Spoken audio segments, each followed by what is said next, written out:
Hello, how are you doing today? It's Thursday, the last Thursday of January 2026, and I'm so happy to have this conversation with you today. But at the same time, I'm so pained, I'm so troubled. I'm in this state of, I don't know how to put it, just asking questions as to where are we heading as a people. It's Throwback Thursday, like I said, and I'll ask you a very solid question today. What's your throwback story?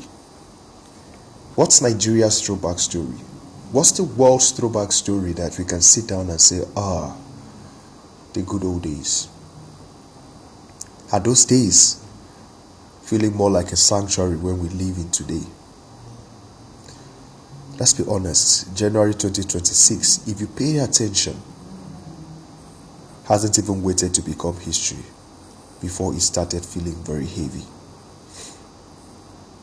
It's been only 4 weeks, but this month has already packed enough tension to last a decade.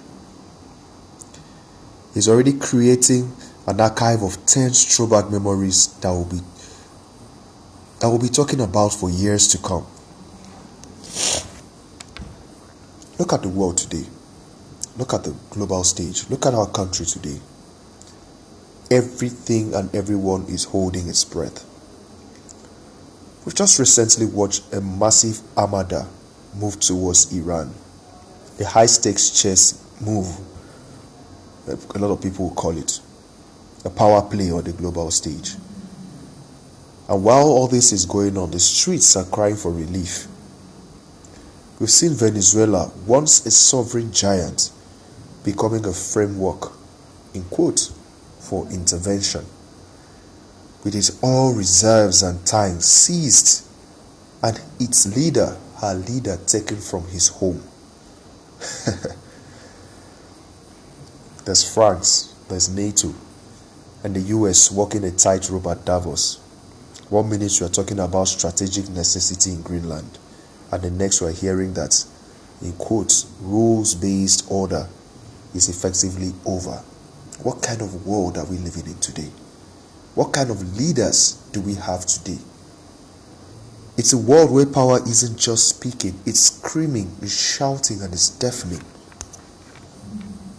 Let's bring it back home here to Nigeria.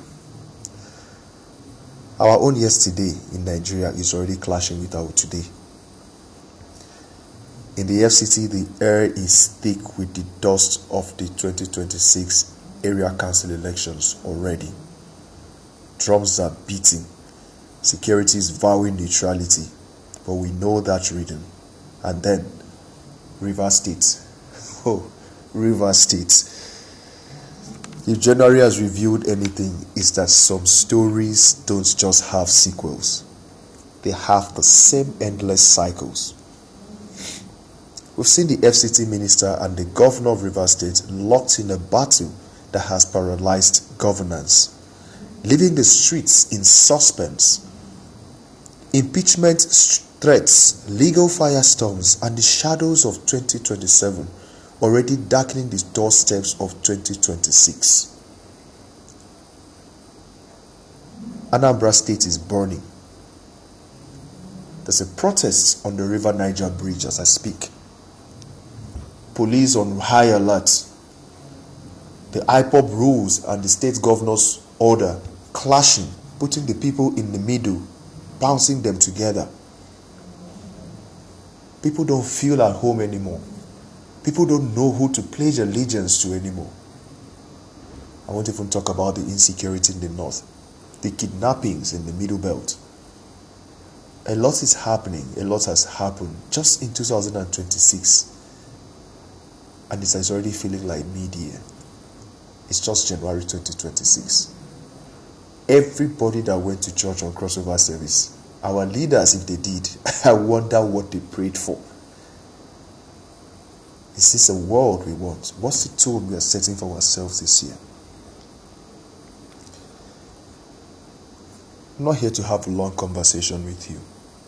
I'm just here painting the facts before you, throwing the stories before you, Go and make your research. Ask the right questions. Wonder what is happening. Because we're saying goodbye to January 2026. And my reflection is this. Throwback stories are supposed to be lessons, not just blueprints. If we keep repeating the same tense memories, the same power struggles, the same global ego trips, the same local impasses, then yesterday, years past will always look better than today. January this year has shown us that the teeth of power is looking for who to chew on and bite. Of course, we hope for a February that shows us the heart of leadership. But guys, this is my reflection today. I've decided not to just put it on black and white, but to put it out there with my voice so that you can listen. You can hear the emotions in my voice and how serious these realities are. Because you don't feel it today does not mean that you won't feel it tomorrow. Because you can't find anybody does not mean that you will know someone the next minute who is in this mess.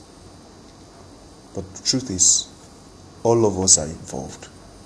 You have nowhere you can run to. This is our home. This is our world. What are you doing to change the narrative? What are the questions that you're asking that will change the reality today for good? How involved and how active are you for the greater good? Think about it. Reflect on it. But again, this is my Thursday reflection. I am the Talksmith. What is your story?